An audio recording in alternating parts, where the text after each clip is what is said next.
Have you ever had your parents forget your birthday? I have. And not just once. 3 years in a row. At 10, 11, and 12, right on schedule, as if a new family ritual had been established in our home. And those are exactly the ages when you wait for birthday gifts like they're magic. You wait for a whole month in advance, imagining what it might be, building elaborate little scenes in your head. For 3 years in a row, I spent the month before my birthday guessing what they'd give me. And in the end, I didn't even get a simple happy birthday. I didn't say anything, didn't remind them. I just waited, hoping they'd remember. And every time I braced myself for a miracle, as if miracles could be pre-ordered. A new notebook, a cake from the shop down the street, a tiny candle, a cardboard party hat. Mom was always rushing somewhere. Dad was always disappearing somewhere. As a kid, I thought that was just adult life. Now I think everyone has their own lists. Some people have shopping lists. Some have lists of promises. My parents had a list of priorities, and I wasn't on it. The very first thing I remember about my birthdays is the smell of the linden tree outside our window. We lived on the first floor, and its branches were almost level with the sill. In early June, the blossoms would smell so thick and sweet it felt like you could eat the air with a spoon. I would wake up earlier than anyone because the day felt special. Walking around the apartment in socks, stepping on the cold spots in the linoleum where the draft came in from the balcony. I'd look at the kitchen table, empty. Then into the fridge. A cake for someone else, bought by my mom for her coworkers, marked with another person's date in felt-tip pen on the lid. No one ever explained why our house was full of other people's important days. I thought that's just how adults did things, carrying importance around in plastic containers. When I was 10, I made a rule for myself. If you don't ask, they'll notice on their own. Child logic is a bit like picking petals off a daisy. It looks silly, but at the time it feels like the only way to survive. I hid the wall calendar so my date wouldn't be staring at them. I pretended not to know what day it was and listened carefully to see if they'd accidentally say it. Mom came home late, tired, grumpy, but, as she liked to say, independent.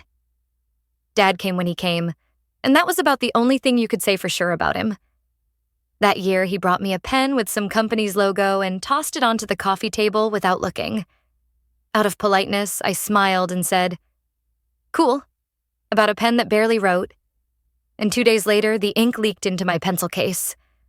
Mom only noticed the stains on my fingers and flatly told me not to ruin the towels. That was the whole celebration. At 11, I came up with another trick. I hid a little box under my desk at school with a rubber band, a paper crown, and a melted chocolate bar inside. If things at home turned out the same as always, I would take out the box, sit by the window, and throw myself my own birthday party under the linden tree. Funny enough, that box calmed me better than any herbal tea. All day, I imagined Mom suddenly walking into my room and saying she'd missed the bus, but not me. Dad pushing aside his endless plans and sliding a plate with cheesecake toward me. Us bumping into each other in the kitchen and them suddenly realizing what day they'd woken up to. None of that happened. I opened the box, put on the paper crown, took it off because I felt embarrassed, and ate the melted chocolate with a spoon. In my notebook, I wrote, "The day went well." Didn't cry. And it was true.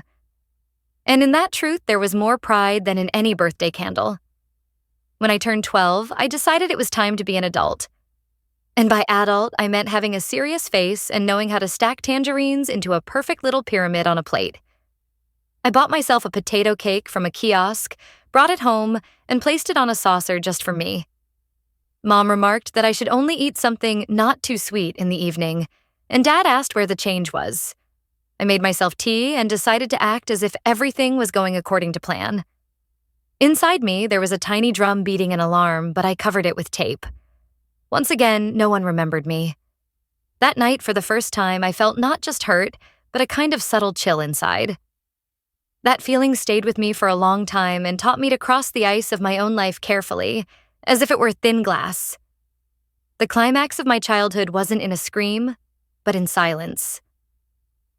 At 12 and a half, I gave my mom a scarf for her birthday. It cost 300 rubles. And I watched her face suddenly soften, warm and light up with surprise. She hugged me for a second, the way you might if the power suddenly went out in the house and you had to find each other in the dark. I can't remember her hugging me like that on my birthday. Maybe because on my day, she didn't even know where I was in the house. Over the years, I learned to act like unnecessary forgetfulness was a kind of trend. As a teenager, it was convenient to be independent of dates because everyone was busy with themselves.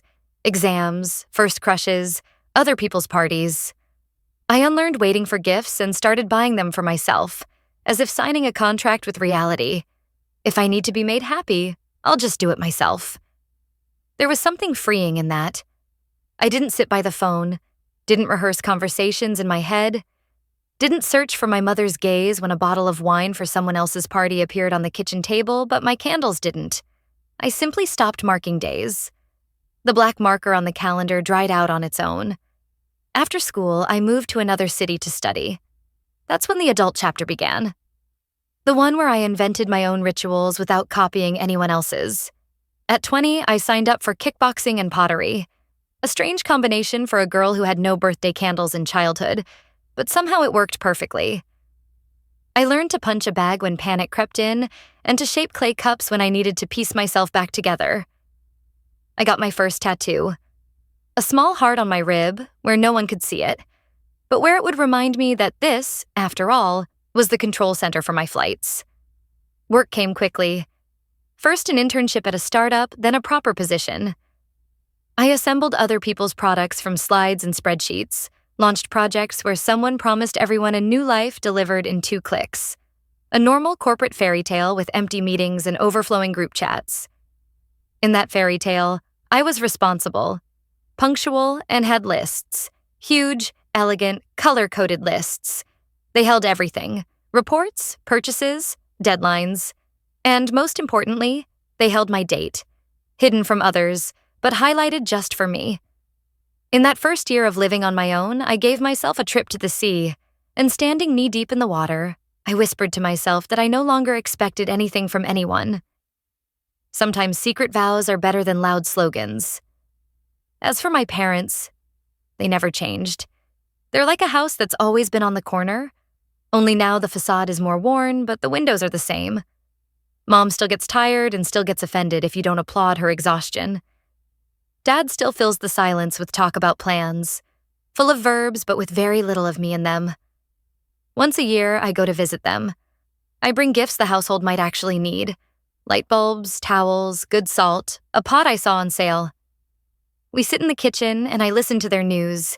I give compliments, filter my words, and try not to trigger old patterns. And every time I open the door to their building, the smell of the linden tree washes over me.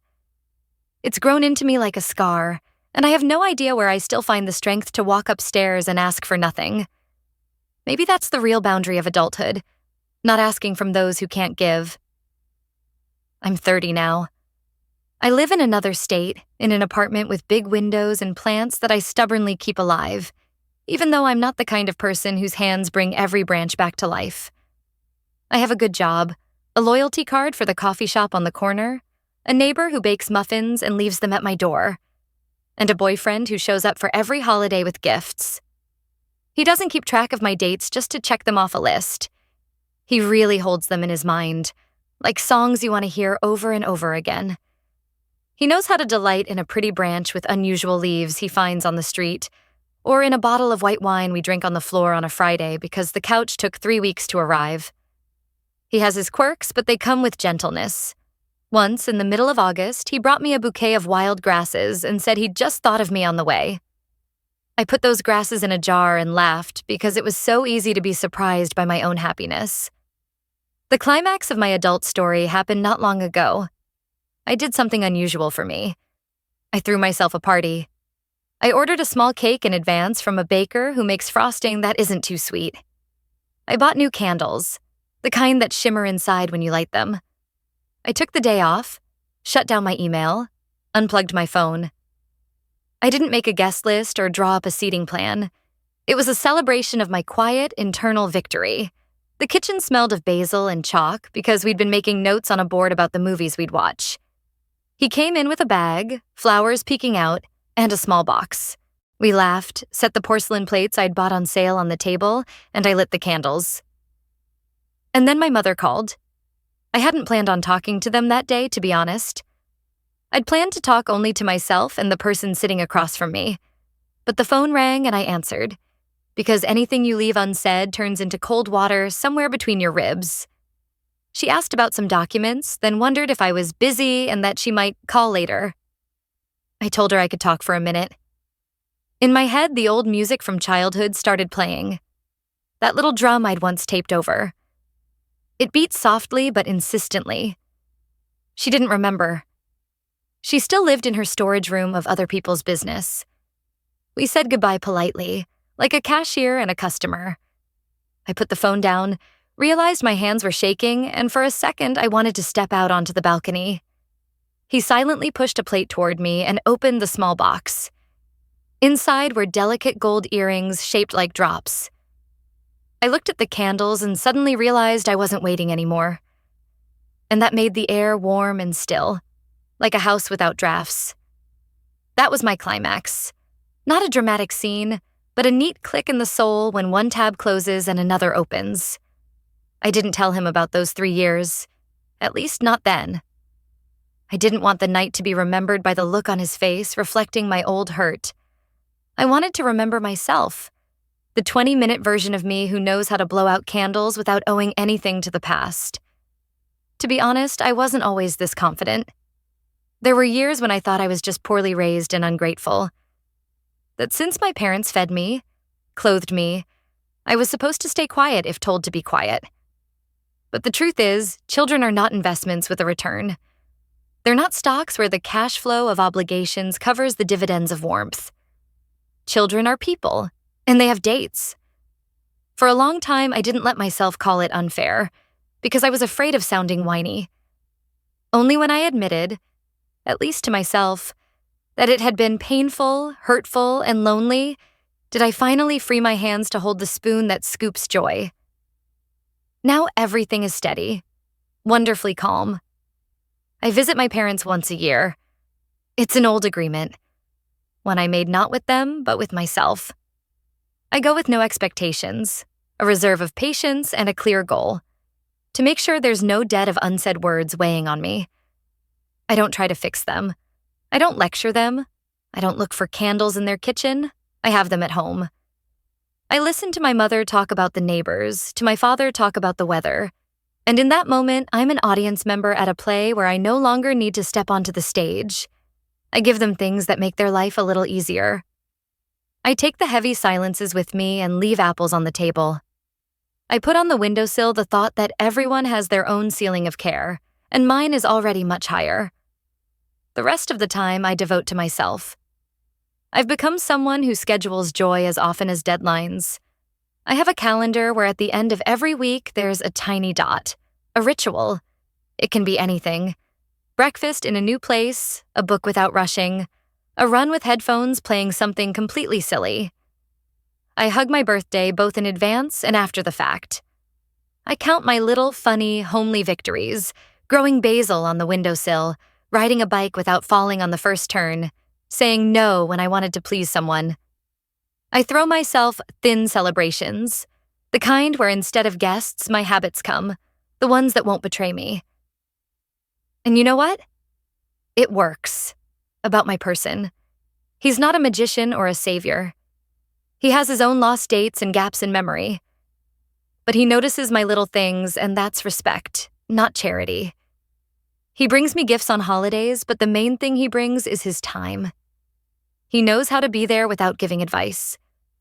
We're not the children of therapists, but we're slowly learning how to become the kind of adults you wouldn't be ashamed to invite to a party in your own name.